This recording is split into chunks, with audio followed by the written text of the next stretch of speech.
Hello，歡迎返到嚟 I Snap You 呢個 channel 啊！成日都聽人哋講話休息係為咗行更遠嘅路，而瞓覺呢，就係休息中最重要嘅其中一環啦。最近我聽咗一個臨床心理學家嘅分享，佢講瞓覺嘅重要性。原來瞓覺嘅時候，身體同埋腦部呢都幫我哋處理咗好多嘢㗎喎，同埋佢講咗解決失眠問題嘅方法。聽完之後，令我有好多啟發啊，所以呢，我都想同大家分享一下呀。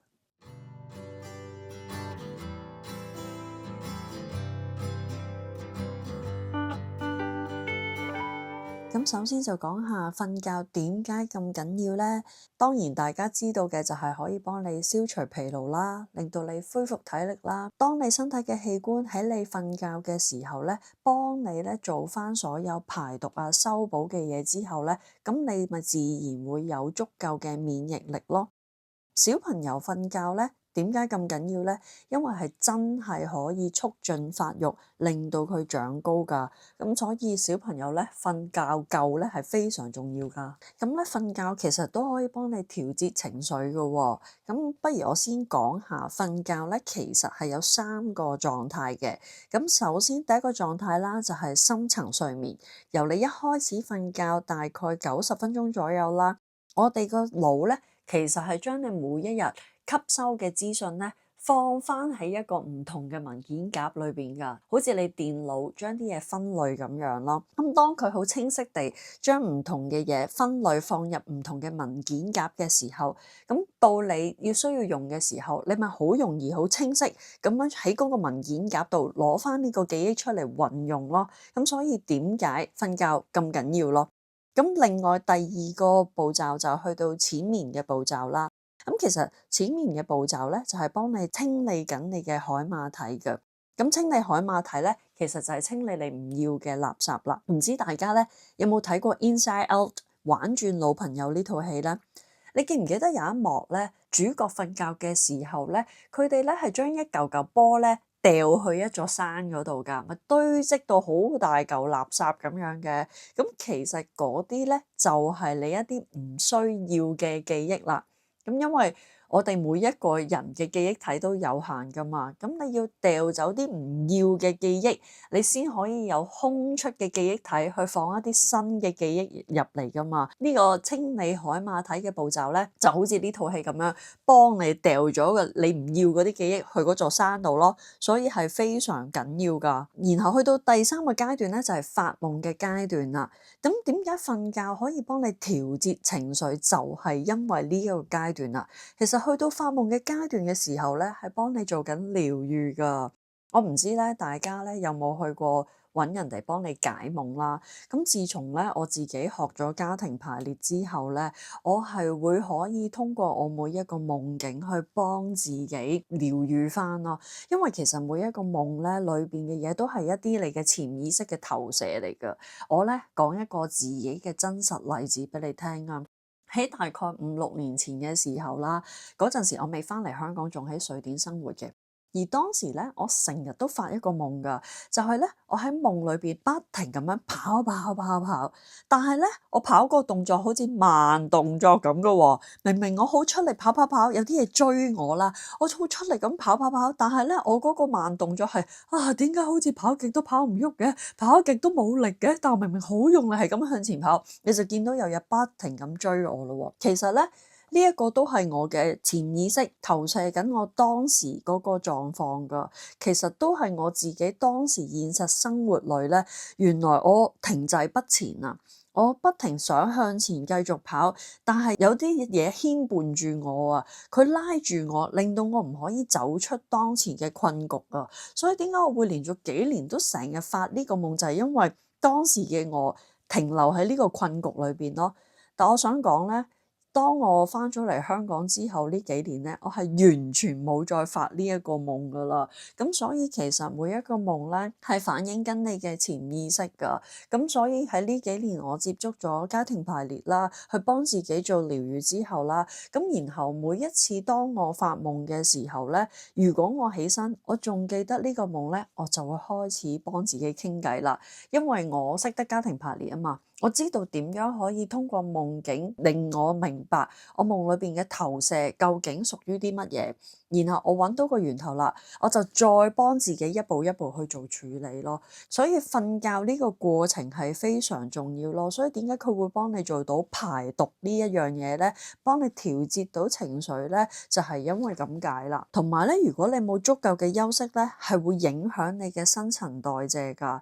你嘅代謝能力變差啦，記憶力就會變差啦，專注力都同樣都會變差咯。所以瞓覺唔夠咧，影響嘅嘢其實係非常多㗎。啲人咧突然間猝死咧，其實其中一個原因都係因為睡眠不足㗎。因為睡眠不足會增加1-20%嘅心臟病風險，仲有高血壓啦。因為睡眠不足咧係會令到皮質醇過高㗎，咁你高血壓就會引致心臟病啊、心臟衰竭啊、中風呢啲問題咯。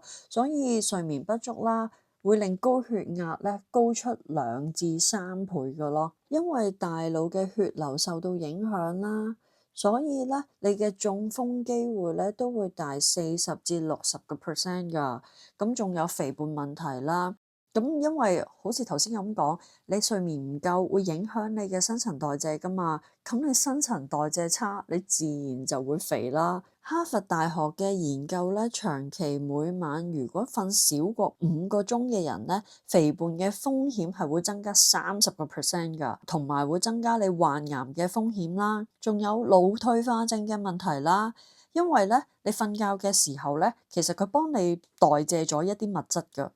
我哋瞓得唔好就清除唔到呢啲物質，而累積呢啲物質咧就會有機會產生阿茲海默症啦。同時咧，同埋會增加你嘅抑鬱啦、焦慮嘅問題啦。呢個係同你腦部嘅前額葉有關㗎。其實失眠係有情緒問題最先有嘅症狀嚟㗎。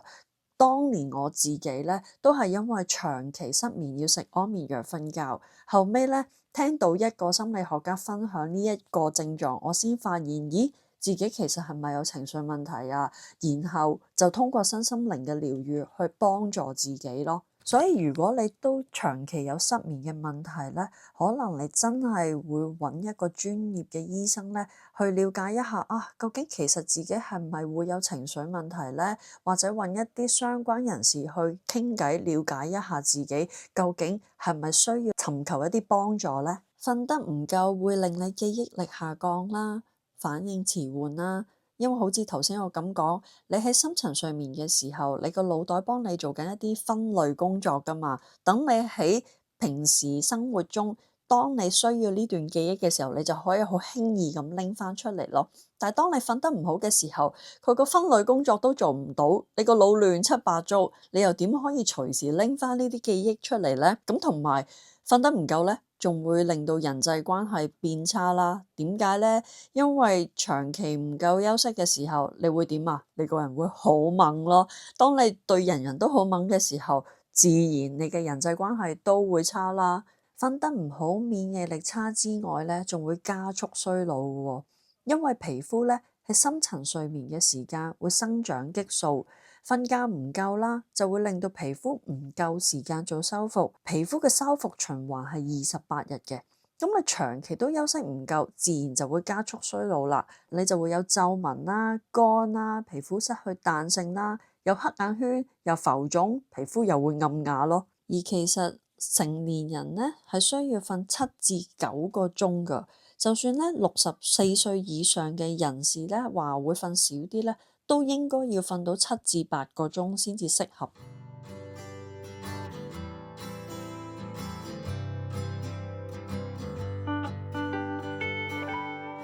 而家嘅人無論係小朋友定係大人都好啦，其實都好多人有失眠嘅問題㗎喎。咁其實失眠咧係分邊啲種類嘅咧？首先咧，其實你瞓嘅時候，如果你瞓落床超過30分鐘都瞓唔着咧，已經計算入失眠類別嘅啦。咁同埋如果你天未光啦，你就已經會醒啦，或者你成日都會斷斷續續咁瞓嘅，你可能瞓咗之後會醒，醒咗之後又好耐都瞓唔翻㗎喎。咁呢啲其實都屬於失眠嘅症狀嚟㗎。除咗壓力大咧會導致失眠之外啦，其實你都可以了解下自己有冇以下呢一啲不良習慣，其實都可能影響緊你嘅睡眠質素㗎喎。首先就係瞓晏覺啦。如果你有瞓晏覺嘅習慣咧，你晏晝瞓咗，變咗你夜晚咧就唔能夠再瞓覺啦。咁所以有陣時瞓晏覺咧真係唔係一件好事嚟㗎咯。咁或者你有冇依賴一啲藥物啊？或者要飲酒啊，先可以瞓覺。咁呢一個就係惡性循環嚟㗎。因為咧，你如果依賴藥物或者酒咧，去令到你可以瞓覺嘅話咧，你只會越嚟越加重呢個份量啦。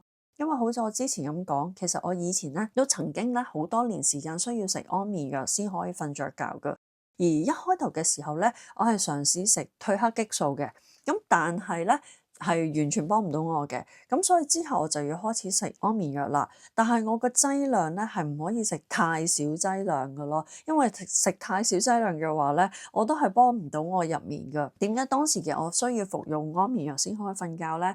就係因為我日頭嘅時候一定要起身工作，而如果我夜晚瞓唔到嘅話咧，我日頭就冇精神工作，就會完全影響我嘅生活咯。咁所以我當時係一定係要依賴安眠藥。我曾經咧試過唔食安眠藥去瞓咧，我喺張床度一路瞓啦，瞓極都瞓唔到，然後到我望個鐘幾點嘅時候，已經係朝早7點鐘啦，我係全晚都瞓唔着覺咯。但係其實我個人係極度疲累㗎，但係我個腦係冇停過，我個腦咧就好似有一個自己咧喺嗰個球場度不停跑步，跑咁樣，但係其實我個身體已經攰到，我個眼睛已經攰到完全打唔開咯。咁所以點解當時後來我先發現我係情緒有問題，所以我有失眠問題，要依賴藥物去令我可以瞓着覺，最後我就要從我情緒問題去根治，所以而家咧先至唔再需要依賴藥物去瞓覺咯。而家咧就講下，如果你覺得自己係有失眠問題嘅話，究竟可以點樣改善呢？首先啦，就係做運動啦。如果咧你可以每日做到大概30分鐘嘅帶氧運動啦，其實就已經好好㗎喇。唔得嘅話，一星期咧最少都做2次帶氧運動去幫自己咯。另外就係有固定嘅睡眠時間啦，就算放假嘅時間都一樣，每晚都會固定幾點就會瞓，幾點就會起身，令到你個身體有一個意識啊，到咗呢個時間啦，我就知道我開始要攰啦，然後我就去瞓覺，你就會容易啲瞓着覺咯。另外就係睡前嘅半小時唔好接觸藍光咯，唔好接觸藍光即係唔好睇電話啦，唔好睇電腦啦，咁你可以睇書啦，聽下歌啦，將房間嘅燈光較暗，令到你自己放鬆，有想休息嘅感覺。咁有陣時可以攞本好悶嘅書睇，可能一拎起咧你就想瞓着覺噶啦。喺3點之後就盡量唔好飲含有咖啡因嘅飲品咯，即係例如咖啡啊、茶呀或者可樂咯。咁呢個咧都會對你有幫助嘅。其實我哋嘅消化系統咧喺40歲之後咧，消化能力就冇咁強噶啦。咁所以最好咧都唔好食太飽咯。因為食得太飽嘅時候，你身體嘅器官咧用咗太多氣力咧要去消化你嗰啲食物啦，咁就會令到你難啲瞓着覺噶啦。同埋咧，幫自己咧建立一個睡眠嘅作息循環咯。就例如好似小朋友咧瞓覺之前，父母都會同佢哋講故事嘅。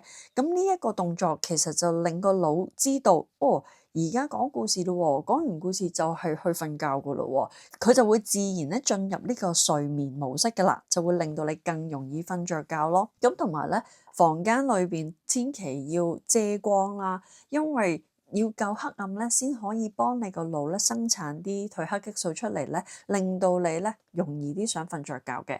同埋隔音啦，因為有啲人可能對聲音好敏感，亦都會令到佢難入眠噶。喺你瞓覺嘅時候咧，如果你瞓咗落床，但係未瞓着，突然間咧就諗到一啲工作要做喎，咁咧你就將呢個工作寫咗出嚟，但係就聽日先至做。點解要將佢寫出嚟咧？因為如果你唔將佢寫出嚟嘅話咧，佢會喺你個腦度無限咁樣 loop 噶。咁樣 loop 法咧，咁你就唔會瞓得着覺噶啦。如果你瞓下半夜醒咗啦，咁你就最好要離開張床，大概20分鐘左右啦。咁當然就唔好望實個鐘啦，係感覺大概過咗20分鐘左右。喺呢20分鐘裏邊咧，你就可以做啲好悶嘅嘢啦，可能聽啲好舒服嘅音樂啦，或者睇下書啦。而我自己咧就會通常去做天使音叉㗎，因為每一次咧再聽完天使音叉嗰啲聲音咧，就會令我覺得好舒服，然後我就會好想瞓覺㗎啦。咁咧，你就要等自己覺得有倦意嘅時候，先至爬翻上張床上面咯。點解唔可以瞓喺張床度等呢20分鐘咧？因為咧，你要個大腦適應係張床係愛嚟瞓覺㗎。如果你喺張床上邊，但係你唔係瞓覺咧，會擾亂咗大腦嘅回路㗎。咁所以點解你半夜醒咗嘅時候咧，就記得離開張床啦。覺得攰嘅時候先至瞓翻上張床度咯。咁所以平時咧都唔好喺張床度咧做嘢啦。咁最好咧就係分翻開床，係愛嚟瞓覺嘅，做其他嘢咧就離開張床啦。咁樣咧都可以令到個腦咧知道床係愛嚟瞓覺㗎。咁如果環境條件許可嘅話咧，最好工作嘅地方啦同埋睡房係分開嘅咯，所以令到個大腦知道，我行入呢個地方咧就係愛嚟瞓覺㗎啦。咁樣都可以令到你更加容易瞓覺㗎咯。咁另外仲有冥想啊、靜觀啊、做聲音療癒啊呢啲咧，全部都可以幫助你放鬆神經嘅。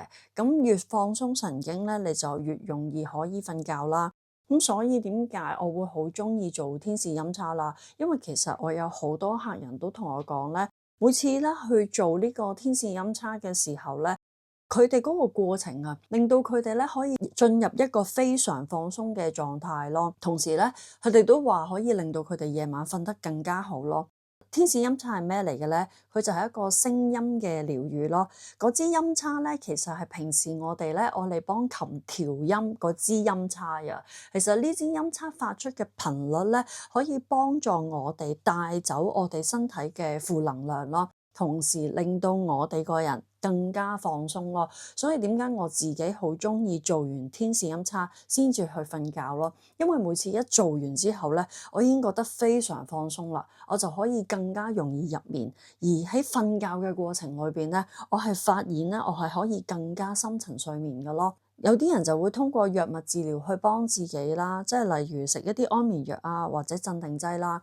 但係咧，呢一啲藥物咧係會令到我哋上癮㗎，長期咧就變咗你會依賴咗呢啲嘢啦。同埋咧，其實我自己以前都食過安眠藥啦，都有食過唔同品牌嘅安眠藥嘅。好坦白講，都真係有一啲品牌嘅安眠藥咧，係食完之後咧，令我日間係比較攰㗎。所以點解我會用其他方法去尋求幫自己，令到自己可以瞓着覺咧？因為我自己曾經試過依賴藥物去瞓覺，我知道嗰一個副作用咯。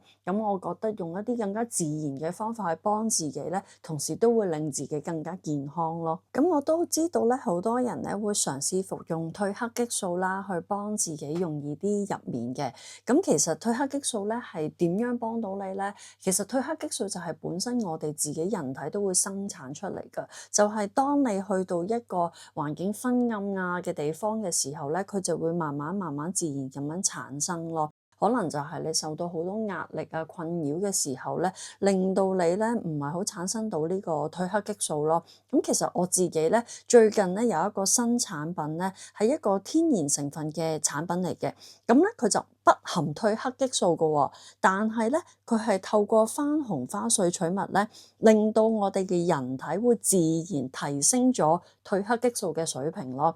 所以呢件事咧，令到你會唔會依賴咗一啲藥物咯？因為佢係自然幫你提升返咯。佢裏邊嘅成分啦，就係全天然嘅，亦都冇副作用，冇依賴性，已經有做晒臨床嘅人體實證㗎咯。其實咧，佢係除咗幫你容易入眠，都係幫你舒緩壓力㗎咯。